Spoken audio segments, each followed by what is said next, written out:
Hey, everybody, it's Tommy Canale, and welcome back to Before the Lights podcast, the show that tells you how they made their mark. He's a multi-Emmy winner and the Godfather of Reality TV who created Real People, a TV legend that has worked with comic icons such as Johnny Carson, Rodney Dangerfield, George Burns, and countless others. He was a high school dropout to becoming the man who changed the face of American television and has a best-selling autobiography. He defined the rise of fake news with critically acclaimed films he wrote, produced, and directed following the murder of JFK. It is my honor to welcome in John Barbour. John, welcome to the show. I am so delighted and honored to be here. And I feel a little sad that it's just audio because you're a really nice looking guy, even without the earphones. And I love the background there. And of course, I love that sign that says the Sands Hotel in Las Vegas, because Bobby Darin and I were the very last act to work there before they tore it down. Well, let's start there, John. What was it like working with Bobby Darin? Oh, my God, he was absolutely magnificent. Are you kidding? I never met, well, you know, a lot of A-type personalities. God, I hate to say this. And you ask a question that I have to answer honestly. All A-type personalities, all major talents, male or female, have very high sex drives. And that is true of it was true of President John F. Kennedy. It was also true of my idol, Jim Garrison. And, of course, Bobby Darin was a smaller man than both of them, but he had twice their sex drive. But he was just wonderful. I loved him. And, you know, he quit the business for 2 years after the assassination of Bobby Kennedy.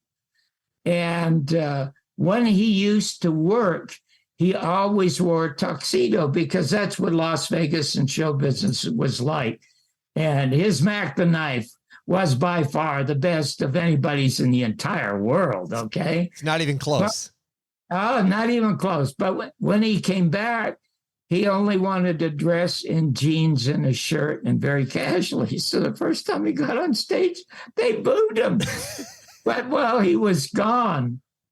He wrote, I think, this beautiful song about if I had a hammer or something like that in memory of Bobby Kennedy. And then finally, after a couple of nights of booze, he thought, booze from the audience, not booze that they drink. He was not a drinker. He decided to come back out with a tuxedo. And I have this wonderful song. And opening act, John Barbour, and underneath it is my fantastically gorgeous wife holding my 12 or 18-month-old son. So there you go.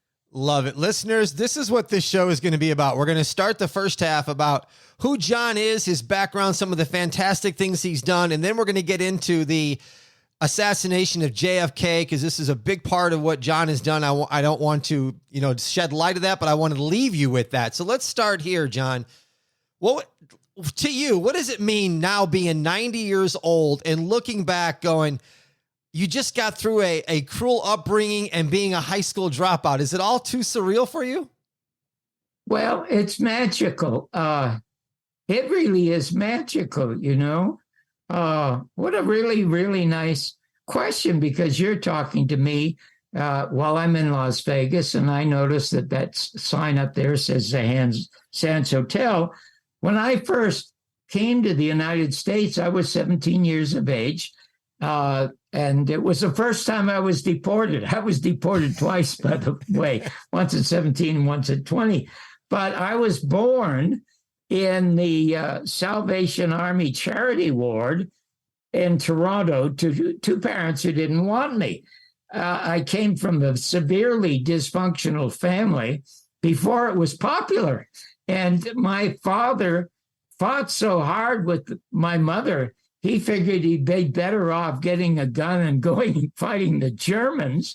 So he joined the Canadian Army in 1939, went over there, lost half his stomach, got the Order of the British Empire, became very successful as an advertising agency, and never came home. And my mother introduced men to me that I never met, about 18 of them, as my uncles. And like grapes, they came in bunches, okay? And they came to bed with her, with booze with her, and mainly beat her. So I was out on the street when I was 6 years of age, and between the ages, and so I spent most of my time like a Canadian kid. I was either on an ice rink or I was in a movie theater where a nickel I could see a double feature, and I fell in love with America in the movies because there it was, Mr. Smith Goes to Washington with Jimmy Stewart. Okay, that's where I wanted to be. And then I was in jail a lot for reasons you'll find out in a minute. And right across the jail was the library. So I would go over to the library. Now, between the ages of 13 and 16, I was an incorrigible gambler. And that what I wanted to be was a gambler. But everything I could beg, borrow, or steal, and I stole more than I could beg or borrow, I lost in these all-night gambling sessions. And then one day I said to myself, you know what? I'm not here to make money. I was in every pot. I was the first to lose and last to leave. And I said, I'm not here to make money. I'm here to make friends. But I don't want to make friends with people like me. They're all bums, for God's sake. So when I get out of jail one day, I go into the library and I read two books, Scarney on Dice and Scarney on Cards. And I memorize everything. 3 months later, without having to get into every pot, I win $700. And that was a lot of money in 1950. And I spent $600 on a suit. And if you could see the cover of my book, which says, Your Mother's Not a Virgin, the bumpy life and times of the Canadian dropout who changed the face of American television, there I am standing in front of Bugsy Siegel's Old Flamingo Hotel wearing that suit. So I get on a train, I walk across Niagara Falls, I get to the other side, and the immigration officer says, how long are you staying and why are you here? And I said, well, I've seen the Canadian side. I'd like to see the American side. I'll be here a day. I got on a train and I'm on my way to Las Vegas, which is the mecca of gambling. And at that time, there were only like 25 or 30,000 people here. So I get to the northern part of California and there's an accident ahead of us. And the train is stopped and we're not warned what it's about. But feeling guilty, I think the Royal Canadian Mounted Police called ahead and said, hey, we got to stop that train. We got to get Johnny Barbour. So I jump off. I get into a bus because the closest place I could get to was a place called Lake Tahoe. And the bus stops in front of a place called the Cal-Neva-Lodge. Oh, wow. Are you familiar with it at all? Big time. I am a organized crime historian. I live here in Vegas as you do as well. I know a lot about the Cal-Neva-Lodge. Oh, my God. Well, get this. So I walk in there, and it's like I'm walking into a set at MGM. Where's Mickey Rooney and where's Judy Garland? And so if you see also this picture, I put on a Stetson because I want them to think that I have cattle, okay, and that I'm older than 17 years of age. So I go to the end of the crap table after walking around and absorbing this, and I start to play craps. And I'm doing okay, and people are beginning to look at me. And I think, oh, my God, they're going to know I'm really 17. They're going to call the law. God, guilt was just pouring out of me. And then people at the bar were turning around, but they were not looking at me. They were looking past me at the glass doors.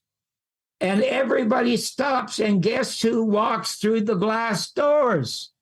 It is Frank Sinatra, with a raincoat draped over him like an Italian Superman, and he's arm in arm with Sam Giancana. Oh. And how could, well, they were co-owners of the place. I found out later. Right. But How could a 17-year-old know that? Is because a newspaper I left on the train, the front page, there's a picture of Sam Giancana. Everybody still as he just walks completely by. A week before that, I had seen him in the biofilm Till the Clouds Roll By. It's the Jerome Kern story. You might remember at the end of the film on a white pedestal is Frank Sinatra in a white tuxedo singing Old Man River. And now he's just walking right by me. And 25 years, I become his private writer for 4.5 years. How did you get connected with Frank then? Well, I again, that was by accident. Now, when I'm in, what happened is, why did I quit gambling? And maybe since you're in Vegas and you're very familiar with gamblers, my game was single deck blackjack, and that's all they had in those days. Okay. And I could make maybe $50 to $100 a day, and that's all I needed to make to live well. There's only one thing, but you can't gamble for more than a couple of hours, and so I have nothing to do. And all of a sudden, it's like I'm having an out of body experience. I'm there 4 months, and I'm making living and making money. I was so unhappy. I had the same feeling that Matthew Perry had. He said, even though he became a mega millionaire, he said the emptiness in his life and the hollowness in his life never left. Well, I was feeling this at 17. He got when he was close to 50, sadly. But in any event, I needed a purpose for my life. And so I decided, well, I don't like it here. I really want to go to Vegas. So I get on the next train. I go down to Las Vegas, and the same thing happens. It's single deck, and I'm doing really, really well again. And that failing overwhelms me again. I say, I can't do this any longer. I would go to the shows then. The shows then were incomparable to anything they have now. Lily St. Cyr and her own opening act was Joey Lewis, that great comic. And then I saw Edith Piaf, the great singer from France, that little girl who could fill a cathedral with her voice, and Noel Coward. I mean, you could see the greatest performers. And I thought, you know what? I'm cashing in my chips. I did. And I got on a train and I went to Los Angeles. Now, you want me to tell you how I met Francis. And I would like to tell you that. Now, would you rather hear the story of my first deportation, and then I can get quickly to Francis, or you want me to jump over that and get to how I met Francis? No. Let's go the first one first, and then get to Francis. Oh, okay. So you were too young to remember this, but I end up in a boarding house at Hollywood and Vine Street. There are 8 males who were there. Okay. I'm 17. And a guy named James Kirkwood, who was a famous silent movie star. And at that time, something I was shocked with was this horrible McCarthyism that was sweeping America. I mean, they were looking for commies under the bed. They were looking for commies everywhere. I didn't understand it. Well, one of the guests in the place was a 28-year-old mechanic who wore the same suit every day. And in his lapel, he had this thing called Better Red Than Dead. And the entire conversation at that time was about politics, so I was out of every conversation. But one day I said to him, hey, why don't you put a tulip or a rose in your lapel like they do in Canada? And he says, I am a young Republican, and I don't know where it came from. I said, well, you must be the only one in the country, because everyone I see is 75 or 80. Well, they start howling, and he's pissed at me, okay? So I said, why don't you put a flower in there? Because if you're alive, you can change any color you want. But if you're dead and buried and feeding the worms, you can't change anything, okay? And the audience applauds. So he starts in on Franklin Roosevelt. He never even knew Roosevelt, but he starts cursing him. And he said Roosevelt was a commie. And, he crippled him because he's a commie when he really wanted to blind him. And you know why he wanted to blind him? And of course, I never answered him. He just kept talking. He said because he wanted that commie to wake up and look at that ugly wife he was married to. I mean, God, it was really bad. And people were kind of hissing him. And I said, listen, I know nothing about your country, truthfully, just a little bit. And I said, I want to be an actor here because I loved your movies. And I said, this is all I know, that the Depression of the 30s, they tell me, was caused by a Republican named Hoover. And as I wander around town here, I see Roosevelt Golf Course, I see Roosevelt Boulevard, I see Roosevelt High School, and the only thing named after Hoover is a vacuum cleaner. Well, now they start screaming, and he jumps upstairs, and guess what? I'm a street kid, and I know what he's doing. He's calling the FBI to report on me. So I jump upstairs, climb out my window, and there are 5 police cars pulling up and telling me to get back in. So I go back inside. These 2 blue suits come into my room and say, Mr. Barbour, could you show us your visa, please? I said, well, I don't have one. They said, well, when did you come into this country? And why did you come into this country? And I said, well, I just crossed over the border. And they said, well, how long did you say you were going to stay? And I said, just 1 day. And he said, how many days ago was that? And I said, 365. He said, well, you're coming with us, young man. Took me down. They fingerprinted. They interviewed me for an hour. And they announced to one another, this young kid is no threat to the American government, just a bunch of shop owners in Canada. So they put me in Terminal Island.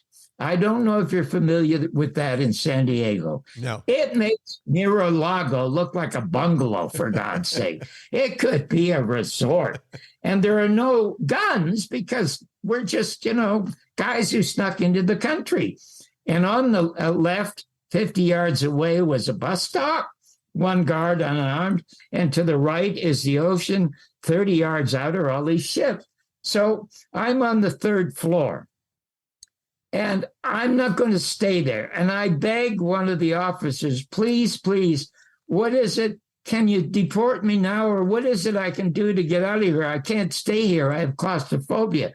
And they said, if you get $19, we'll get you a bus ticket and you get voluntary departure. At this moment, I knew I had to call my mother. And I never wanted to call her. I had deleted her out of my life. But I didn't want to stay there, so I had no choice. So I had to call, and I had to call collect. And she only took the call for one reason, to call me what a bastard and an asshole I was, and that like my father and her husband, I should be in jail the rest of my life. So that devastated me. So I go back inside. Now on the 3rd floor, there are 40 cots, all occupied mostly by Chicanos. They will not deport 1 Canadian. They wait to get about 2 dozen so they can get 1 plane and send these Canadian geese back up north, okay? So the guy next to me, Jose, was so sweet, spoke just a little English. He was a guy that assembled all the dirty laundry and put it in a large canvas sack, and once a week would dump it from the 3rd floor down to the basement where it would be cleaned, picked up and cleaned. So I chased the place relentlessly, and I'm a good caser, and I figure out the best day to break out of this place would be on a Wednesday. So because it's the most traffic, and I wouldn't be noticed going out the door to the bus stop, just casually walking out, only in one outfit that I was wearing. So he arranges for me to get in this bucket of dirty clothes when the guards aren't watching, and wheels me over to the wall, and he opens this big wall drawer and lifts it up and dumps me down. And here's this agnostic praying to God that I'm going to land on a bunch of dirty clothes or otherwise I'm going to get killed. And I do. It's a pile of stinking, dirty clothes. I jump up and I run to the left and the door is locked. I try it again. It's locked. I run to the right. It's locked. And I do this for like 20 minutes. I'm so tired and depressed. I don't know what's wrong. And I just sit down on the dirty clothes to think and I fall asleep. And then I'm shaken awake by this huge guy. And he said, "Hey, what do we got here? A live body and all these dirty clothes. Who are you? What's your name?" And I said, "I'm John Barbour." He said, "What are you doing in all the dirty clothes, Mr. Barbour?" And I said, "I'm trying to escape. What do you think?" He says, "Come on upstairs." So they grill me to make sure I don't have accomplices. They take me upstairs. Every Hispanic and Chicano is standing looking at me, and they're wondering if I'm ratting. So when I walk in, I just put a thumbs up, and they all smile in relief that I didn't rat on anybody. And as the guard leads me to the bed, and he says, "Stay there and stay there for 6 more months until we get some more Canadian geese to fly home." And I said to him, "Hold it a second. It's Wednesday. Why are the damn doors locked?" And they laugh. "You idiot. It's July 4th. It's America's holiday." Well, the guards they're cheering and smiling. From that day on, the Mexicans called me Julio Cuatro. That was my nickname. Now get this.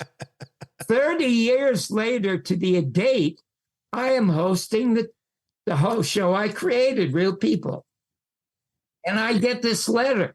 And this letter says, "Mr. Barbour, it's you. That's how it starts.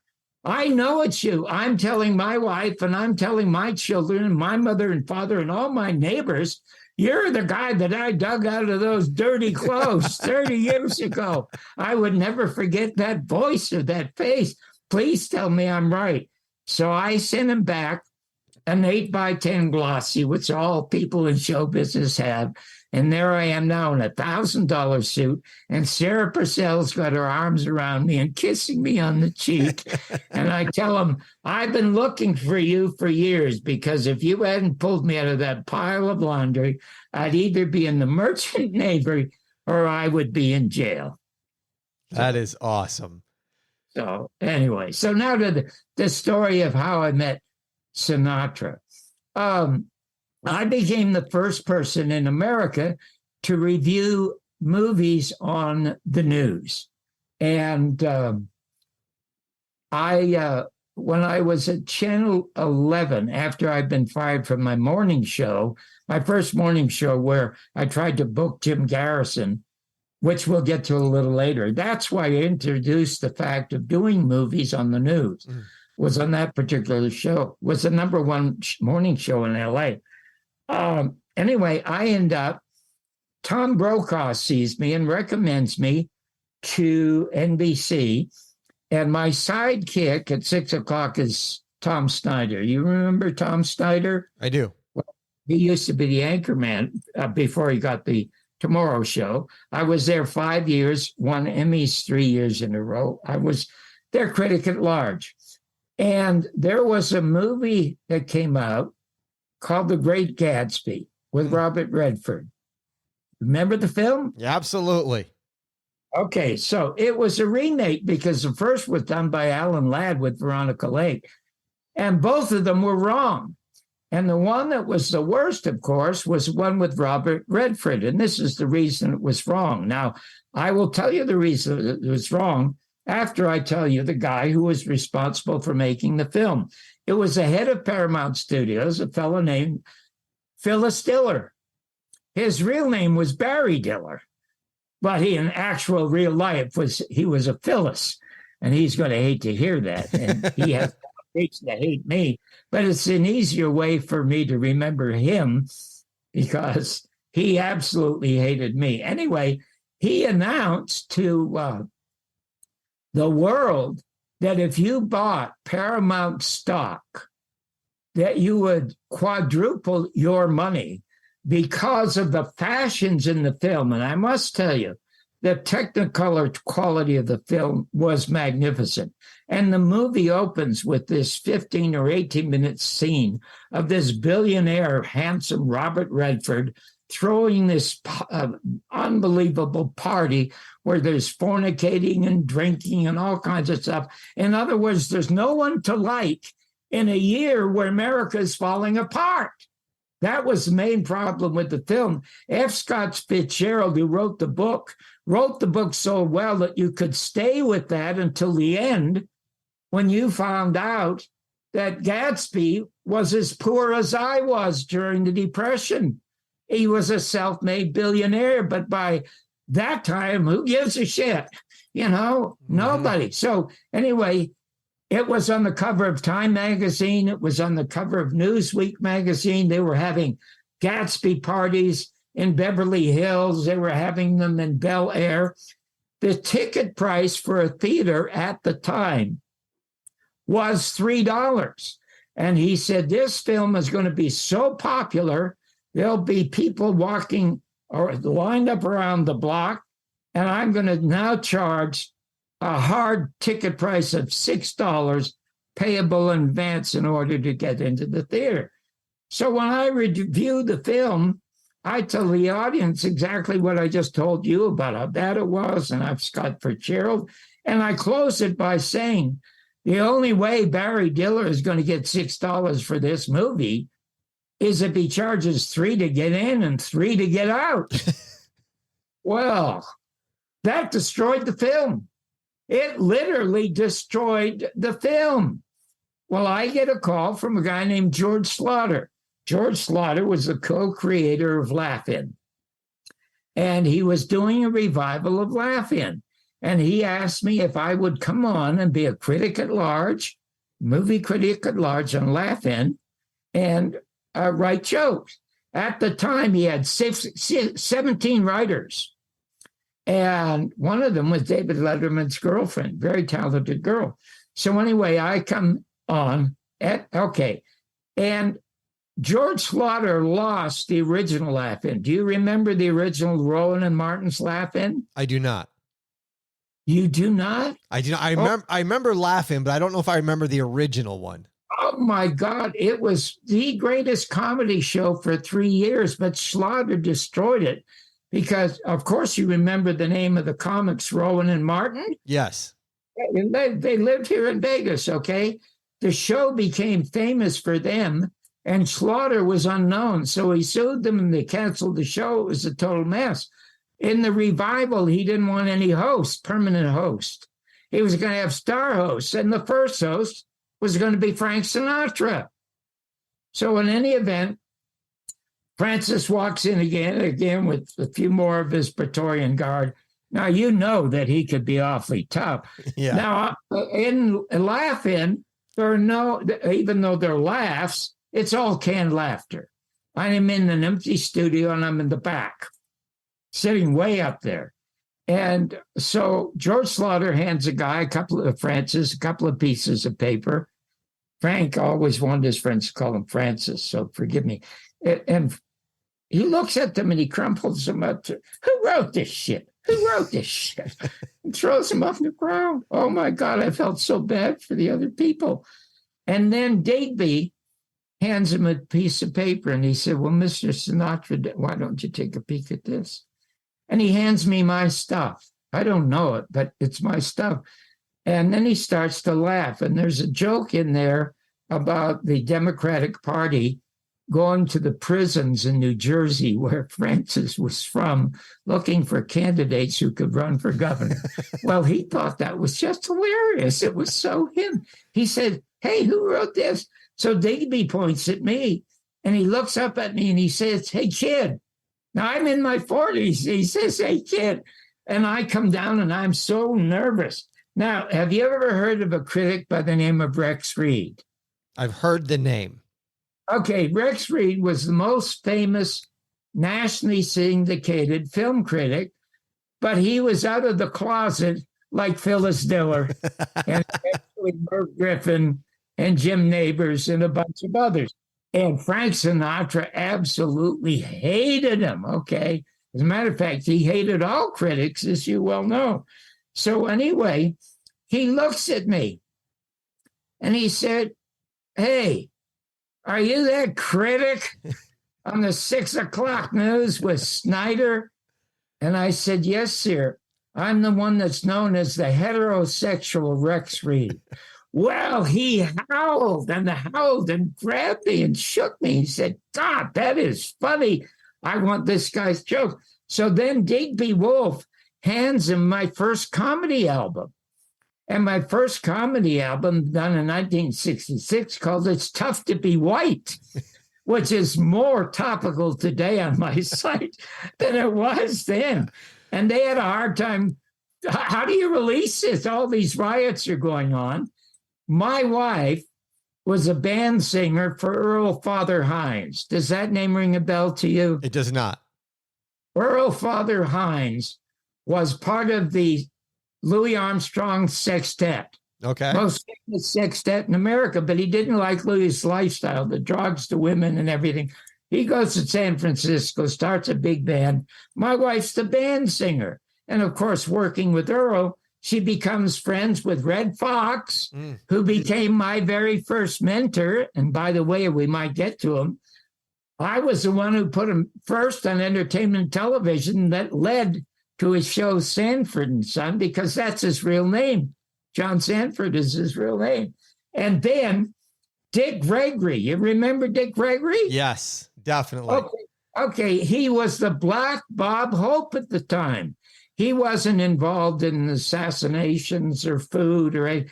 He was just a brilliant one-liner, stand-up, sit-down comic who smoked a cigarette. And he called Sarita and my wife, and he says, "Hey, honey, you tell John I'm going to do the liner notes for his album, and then they're going to release it." And I did. And so it went out, and it did really well. And he did, except the Los Angeles Times said it was the worst taste album ever. And so Digby Wolf had it and showed it to Sinatra. And I tried to take it out of his hands. And I said, no, Mr. Sinatra, you won't like it. LA Times absolutely bombed it. They said it was the worst taste album ever. And he started to laugh. And he said, "Oh, my God, that's all the more reason I should listen to it." "What did you say to them when they said that?" And I said, "Well, you're supposed to listen to it and not eat it." Well, he screamed. He said, "You know what? You and I are going to get along really fine." He takes the album home. Now, listen. Oh, I wish your audience could see your backdrop and mine. I have one letter on my wall. Of all the letters written to me by the rich and famous, only one I ever put on my wall is that one by Frank Sinatra that says, "You are mine now, and you and I are going to do something together." So anyway, and then the next day, I got that letter hand delivered. When the show was canceled, he taps me on the chest and he said, "John, it's like the last scene in Casablanca with Claude Rains and Humphrey Bogart. This could be the beginning of a great friendship." That's what he says to me. "You're going to be my private writer for a long time." So I was for 4.5 years. And whether I wrote one line or a letter to the editor, he loved to write hateful, angry letters to the editor, some of which are in Kitty Kelly's book that I read from. He would send me 10 brand new $100 bills. And I would say, "Listen, Mr. Sinatra." And he would say, "Francis, I can't take this money. It's such an honor. I mean, for this kid, this orphan, being in your company." He said, "If you don't take that money, you will never see or hear from me again." So I took the money, but I never spent it. I prayed nearly every one of them. So in any event, what happened is a short while later, he is hosting the Tonight Show. And you can Google this on my site. And I'm the first person he calls to do a stand-up. And he does this for 2 reasons. First of all, he really, really liked me and thought I should be better known. And the other reason was he knew Carson hated me. And the reason Johnny Carson hated me is because the first time he tried to book me on The Tonight Show, it was June the 8th, 1963. Do you remember that day? I do not. I wasn't born yet. You're just a kid I'm talking to. Oh, my God. That's the day they murdered Bobby Kennedy. Okay.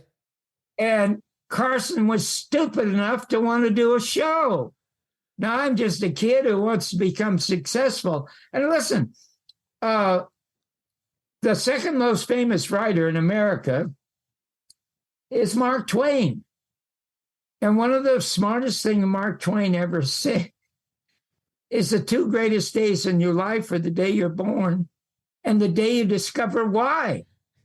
Well, the day I discovered why is the day I saw Jack Paar. And now you're going to tell me you weren't even born when Jack Paar was around. But he was by far the greatest late night talk show host ever. And how did he start his show? And I didn't know people could earn a living, have a conversation. I thought they would punch one another, throw beer bottles at one another. He opened his show with a comedy monologue. So I said, I want to be the next Jack Paar. So I have to learn to be a comic. And I taught myself to write a joke when I didn't even know I could write a joke. So, I mean, there's so many stories to tell you. But I didn't want to do the show with Carson. I said, they just killed the next president, for God's sake. And he said, well, we got to entertain the country. You don't entertain the country. I said, and I made the mistake of saying, you know what Jack Paar would do? He wouldn't have an audience. He wouldn't have a guest. He would go on camera and he would talk to America about what's wrong with America, that they're murdering the president of the United States. That's what he would. Well, he gets pissed.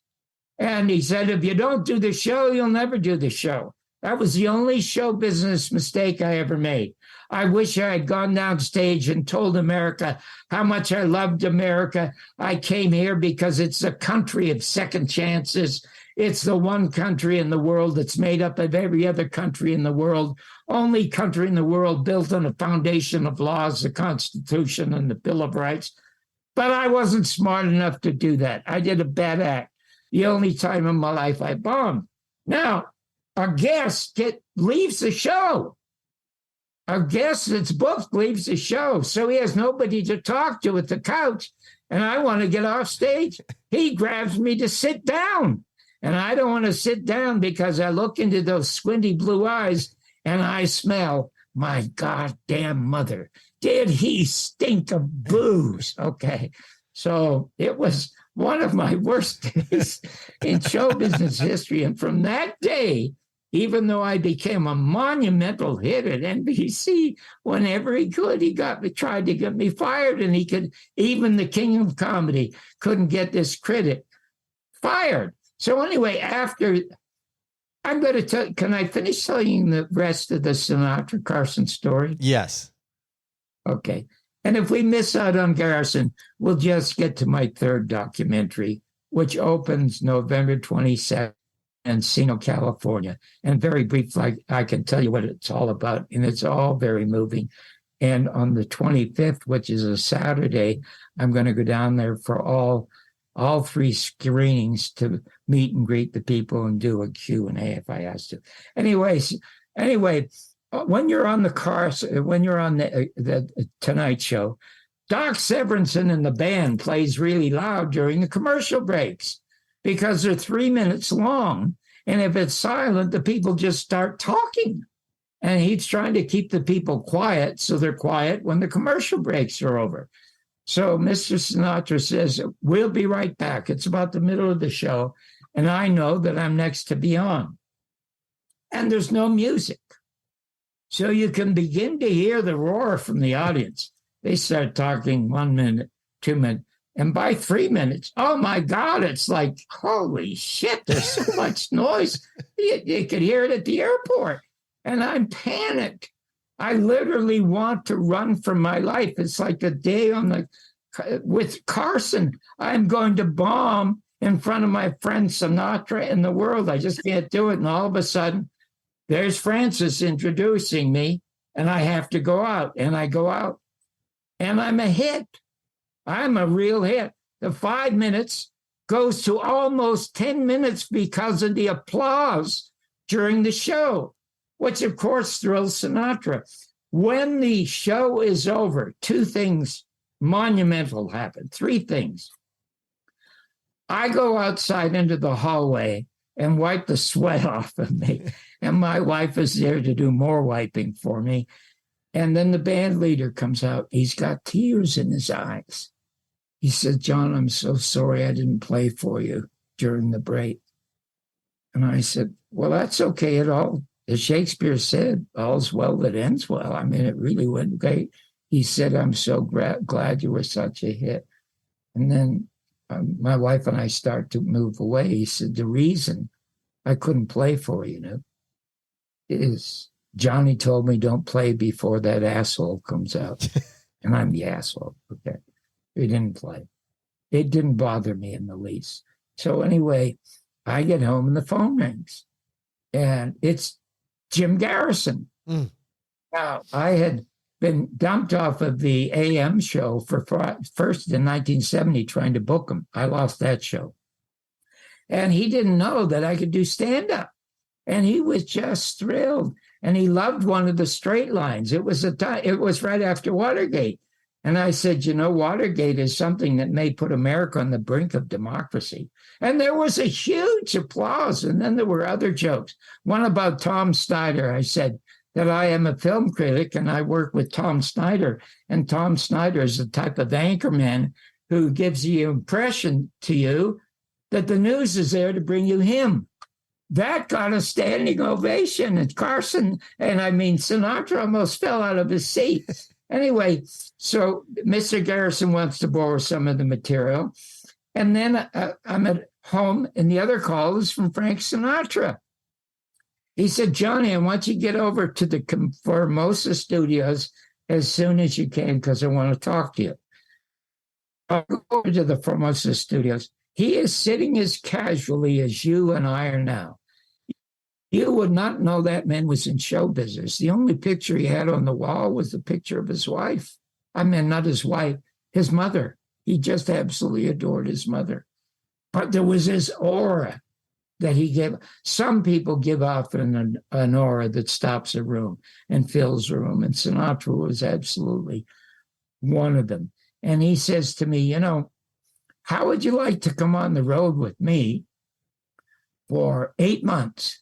I'll pay you 10 times what you're making now, and you'll become nationally known, as I should think you should be. And how do you feel about that?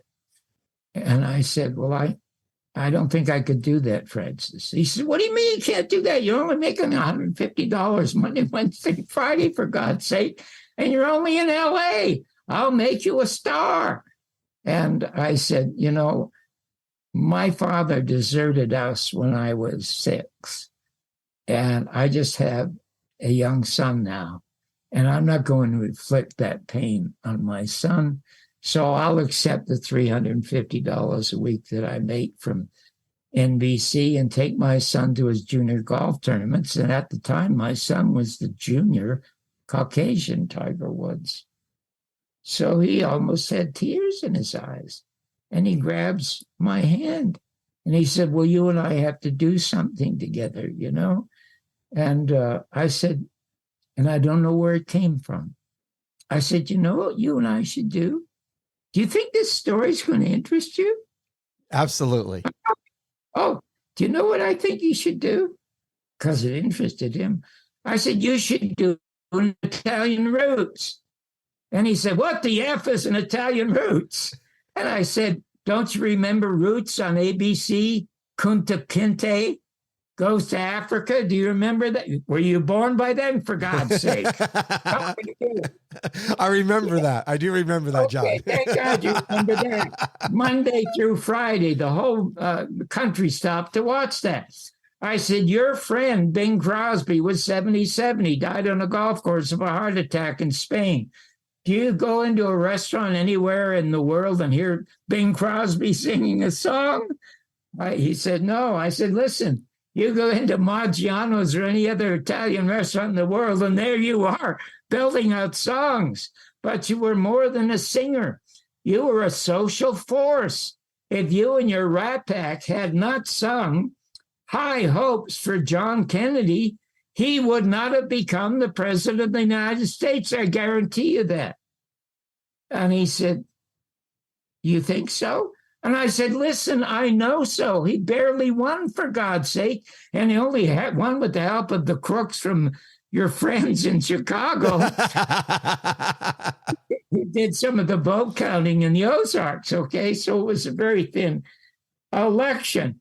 And he said immediately, oh, my God, well, how would you do it? I said, I will come to your house every weekend. I will put a camera on you, and I will ask you questions about your entire life. In the finished version, you will keep all the tapes. You will never hear a question of mine. You will be narrating your own story. We'll begin at the very beginning. And don't be surprised if I ask you a question you don't want to hear, because one of the questions I know right now you wouldn't want to hear. And he says, what's that? One of them would be about your friendship with Sam Giancana, because that's the first time I ever saw you. And he leaned forward and he said, how could a kid like you have balls like that? And I said, well, I'm not a kid. I'm almost as old as you are, for God's sake. And so I said, listen, it would be the first time in American television history that the major artist in the country, Francis Albert Sinatra, Monday through Friday, looks into camera and tells his life story, unhindered and uninterrupted by anybody. He said, God, John, could you write that up? And I said, certainly, that's what I do. I write. He said, write it up and bring it in to Dorothy, my secretary. I brought it into Dorothy and gave it to him. So now I go home and I find out that I have been fired. I don't get my $350 checks anymore from KNBC because I asked for a $150 raise. I was responsible for 10% of the viewership, and I'm only making $350. And the weather girl, Kelly Lang, who's also only responsible for 10%, is getting $2,000 a week. Now, I don't know if you know who Kelly Lang is, but the weather girl was outdoing me. So I go home, and when I get home, a guy named Chris Hayward is there. You won't know the name, but you'll know the name of the show that he saved and produced. It's called Barney Miller. Oh. Okay, now Danny Arnold was the co-creator of that show, and ABC was going to cancel it until Chris Hayward's writing saved it from cancellation. I won't get into the story. It's in the book, and it's a great story. So he says, I've been thinking about your real people stuff. Why don't you and I'll take Sarita in. God, and my wife Sarita is just beautiful. Best speaking voice of any woman in the world, even to this day. They go in the next day, and he says that Danny has a development deal at ABC and he doesn't have anything. Maybe he'll do your real people stuff. So I go in there, and in 10 minutes, I'm getting $1,000 a week for 13 weeks to create my version of Real People.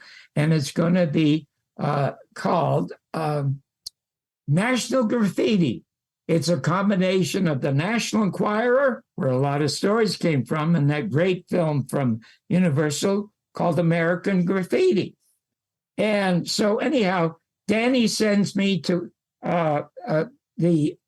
one of the editors at Friday Magazine, Maury Gelman. And I tell Maury Gelman that this unknown Canadian is going to change the face of American television with what I call the entertainment reality. So that goes all over the show business world. And then I'm sent by Danny to meet a guy named Lou Ehrlich at ABC, the nighttime programming manager. Now, I've already written 5 scripts, registered them at the Writers Guild, did my Stripper for God story. Did I tell you that? How I discovered that story? No, you did not. Oh, well, quickly. My office was next to the teletype machines, and I would read the stories, and there would be a warning, not for broadcast. And one of the first stories I ever read was A Stripper for God. And then I thought, oh my God, that's hilarious. Then I gathered 20 more. That's when I first created the idea and showed it to Chris Haywood. Anyway, Ehrlich at ABC said, what is this crap about little people? And I said, no, it's not about midgets. It's about real people. He said, I don't understand it. People want to see stars. And I said, listen, I've met dozens of stars in town, and I've never met any as interesting as some of the real people I met. And he said, well, nobody's going to watch this. And I said, yeah, because I want my co-host to be my friend, Richie Pryor. Oh. Now, at the time, I say this, Richie Pryor's in the civil jail, city jail, because he had just done a special on NBC, and one of the censors deleted one of his jokes. And he was so mad, he went and punched him up. They called the law and they put him in jail. And outside is the Internal Revenue Service waiting to get him for income taxes. So nobody in the business wanted him around anymore. He was just too much trouble. And so he said, that end is never get on this network. And you are just shit to television. I said, listen, I got 5 Emmys. He said, local Emmys are more shit, okay? I have no interest in this show. I'm only doing it because of Danny Arnold. So we shoot the pilot. He and Danny Arnold give me people who are not as good as Sarah Purcell or Skip Stephen, who can think on their feet and are gracious and wonderful in front of a camera. And it bombs, except the stories are a massive hit. When the audience is gone, absolutely gone, I go up to Lou Ehrlich and Danny Arnold. I wish I could, we were on camera so your audience could see me punching, like, punching these people in the face. Anyway, and to see your beautiful smile with all your teeth. Okay, so in any event, I go up and say, hey, listen, I'm supposed to have creative control of this show. So, Lou, you think I'm shit. Why don't you get out of the way? And Danny, you promised I'd have creative control. So you get out of the way, okay, and leave me alone. So in unison said, well, you're all alone now. I said, good, thank you, because you're fired. I'm fired again. On the street again. I'm like Willie Nelson on the road again. Now I take the tapes around to 10 producers. Love the stories, but they don't understand the concept of the show. I'm 46 now. And I stand from a little bungalow. And it was the happiest day of my life. Because on that day, I said, I am never going to be the next Jack Paar. I am never going to get this show on the air, and I'm going to give it up. I was so happy. This weight is off my shoulder. I go in the house and I tell my wife, I'm just going to get a job as a comedy writer and stay home, go to my golf tournaments with my son. She says, honey, I don't think you'll be staying home. I said, why? She said, you just got a call from Digby Wolf. He needs to talk to you right away.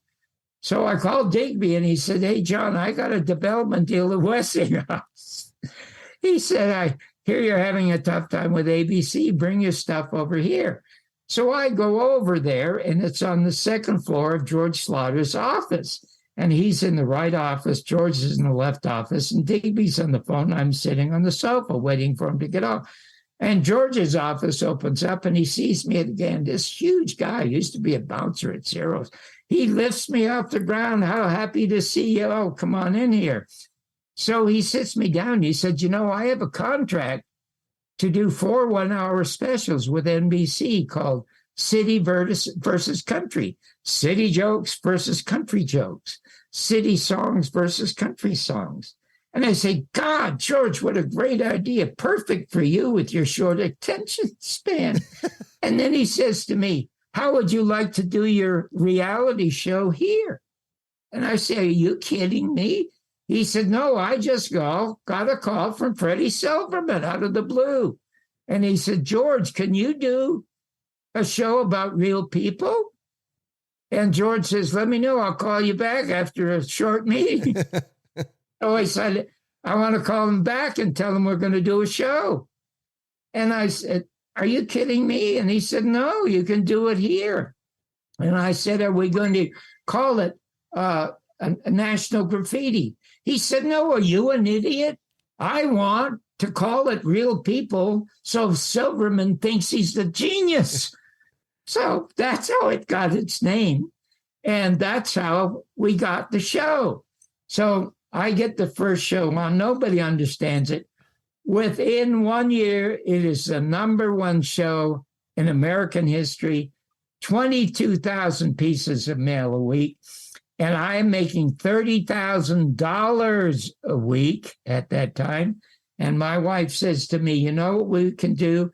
Because when I released the first Garrison tapes I did, we sold hundreds of thousands of DVDs, but my partner stole the money. Mm. That money was to go to a scholarship for Jim Garrison, who is more important than John Kennedy. And Jim Garrison graduated from law school at Tulane University.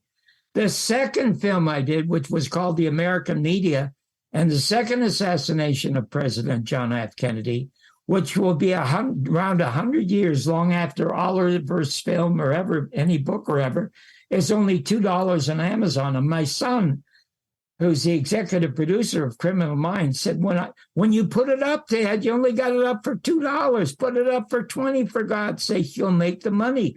And I said, no, I want everyone to see it. And when it's up there, and Oliver Stone says to his millions of people, you should buy Johnny's film, we'll have the money for the scholarship. Guess what? Not a word from Oliver Stone, okay? Because he didn't want any competition with the horrible documentaries that he was making, even though his film, JFK, is absolutely brilliant and is responsible for the passage of the Records Assassination Act. So anyway, I get Real People on, and the phone rings, and it's Francis. And he said, okay, can you bring the cameras down to the place? I said, you're going to sleep down here. You can live here for 6 months if you want, if you don't want to go back home. And I said, I can't. And he says, why not? I said, I just got Real People on NBC. He said, that reality thing that you were talking about, he said, that'll last 2 weeks, for God's sake. They want stars. And I said, as long as I'm running that show, it'll be around as long as 60 Minutes. And we did more in 3 years that I was running that show than 60 Minutes did in 30 years. I got the Missing Children's Act passed. I got a presidential citation for the Navajo code talkers who were unrecognized by government. And I made a major part in a story that I did about a professor whose son was killed the first week in Vietnam. He built a private memorial on a hill where they used to go hunting in New Mexico. That story became the foundation that got the final wall built in Washington, D.C., that nobody wanted except a handful of senators, because it was an unpopular war, and it was designed by a Asian American woman who had 2 strikes against her. Now, flash forward to the third and final film. In the first 2 films, Jim Garrison gets to tell the story of how he solved this case and was sabotaged. And he gets to tell it unhindered by government or by media. So they're his films. The last film is my film. And in this film, I tell the story of my 53 years of trying to tell Jim Garrison's story on television. At the same time, I'm trying to tell the parallel story of what you started talking to me about, this orphan kid from Canada. How all of a sudden can he come from nothing and nowhere and end up being the guy that changes the face of American television? So it is a really, really compelling compelling 81 minutes. And when you get to the end of that film, if you don't have tears in your eyes, you're not human. Listeners, I want you to go to the show notes. I'm going to put a link to John's website and also to these films. This is actually coming out the day after that presentation is done, but go look it up. The 60th anniversary of the JFK assassination. It was going to be presented at the Town Center 5 Theater in Encino, California. It's John Barbour and William Shakespeare's last word on the murder of JFK. John, I want to say from the bottom of my heart, we could go on for hours. I could do a whole docuseries on your life, but thank you for talking to me. I must tell you, I was on another show, and I've been on in England and on Australia, and some of my friends say, why are you doing that all around the world? And I said, because they can learn about the films. It's not necessarily the one in Encino. And I had a similar conversation with somebody here in the United States who said almost the exact same thing as you. And he said, hey, could you come back in the middle of December for 32 hours? Okay, so I'll tell you, I'm so thrilled that you're in Vegas because I could get this to you. You don't have a copy of this book, do you? I do not have a copy of your autobiography, Your Mother's Not a Virgin. Yeah, and well, just send me, or if one day you want, after the screening, I will buy you lunch at Maggiano's. Done. Okay, so we can listen to Sinatra again, okay? that's a deal. I will bring a book and autograph it to you. Then maybe just before Christmas or while we're talking at the table, you write down names. You write down names of famous people.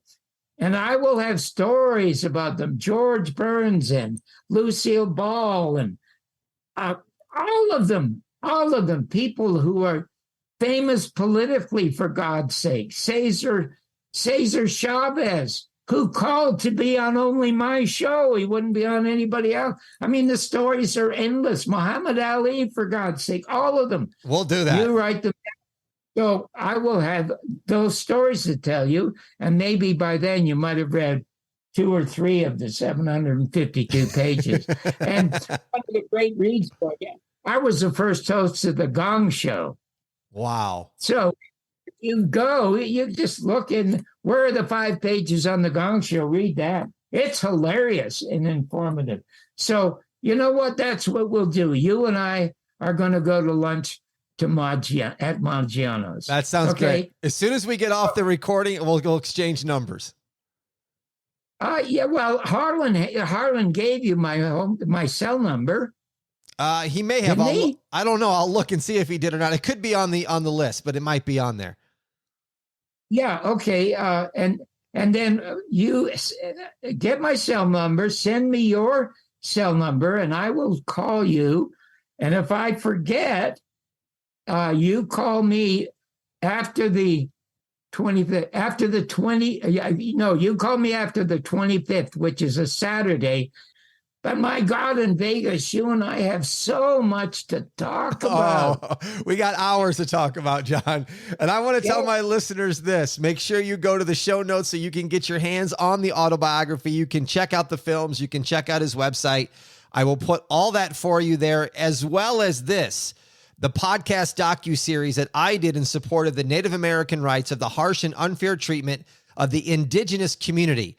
I did it with filmmaker Antonino D'Ambrosio. It's entitled A Heartbeat and a Guitar, Johnny Cash, and the Making of Bitter Tears. I'll put a link to the entire docuseries so you can listen to that. God, what a great title. Oh, that's so beautiful. We have lots to talk about, John. Oh, my God, yes. Oh, you were such a surprising delight. Thank you. Listeners, that's going to do it for this episode of Before the Lights. Until next time, I'm Tommy Canale. I salute a chin chin.